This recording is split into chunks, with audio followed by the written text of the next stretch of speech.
I'm thinking like here, 5 by 3, and then maybe some shelves like this. I don't know. I think it'd be cute.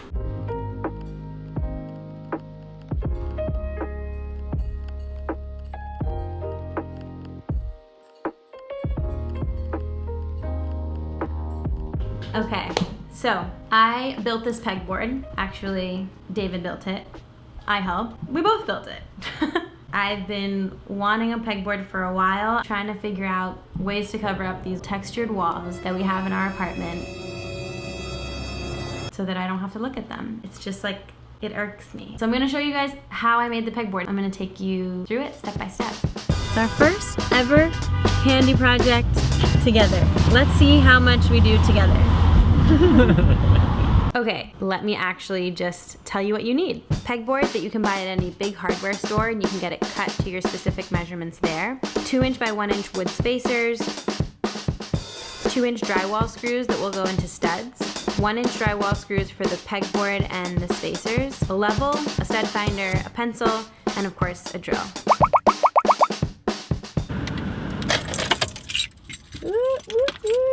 At Home Depot, we cut the pegboard to be 3 feet wide and 5 feet tall, and cut the wood spacers to be just shy of 3 feet wide so they wouldn't poke out the sides of the pegboard. I also decided that I wanted my pegboard to be blue, so I picked up some primer and paint as well. Good trip. I think we got everything we needed. That's right, got everything. Now time to paint. I changed into my painting shirt. I'm gonna cut some cardboard. It's taller than me. I think this will work.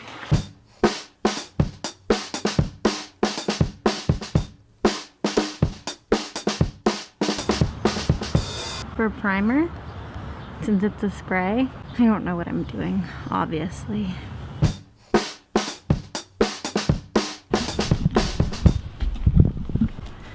Now, apparently wait for 30 minutes at least before I paint. I should have done this before. Oh. I don't know anything. Help me. The expert. I've never done this.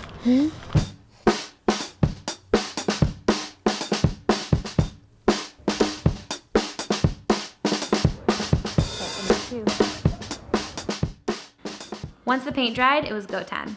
Time to set up the studio. I knew that I wanted the pegboard to be roughly centered along the wall, and I had done some measuring in advance. We located and marked the studs using the stud finder. This was to make sure that the spacers holding up the pegboard would be securely attached and could bear some weight. Next, we connected the spacers to the wall using the 2-inch screws, all while using a level to check and recheck that the spacers were, well, level. We put slightly less than 5 feet between the top and bottom spacers just so they wouldn't be easily visible from behind the pegboard. Getting the pegboard up was pretty simple. We just used the 1-inch screws to attach it to the spacers. But this was where it was most helpful to have 2 people. I held it from the bottom so David could keep an eye on the leveling and alignment, and that was it. Wow! Looks really good, wow. Love it. Pegboard, my pegboard. I love it. What happened after that?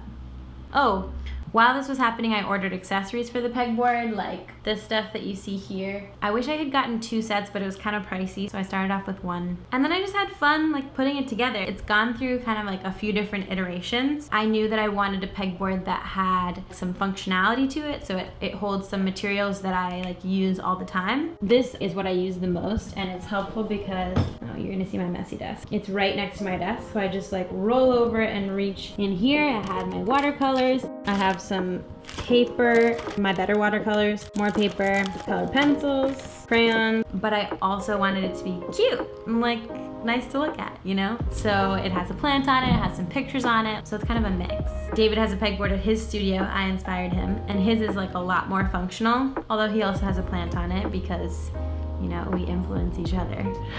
So that's one of the reasons I love this pegboard. I can have some of my materials at least out so that I see them and I can kind of be inspired by them.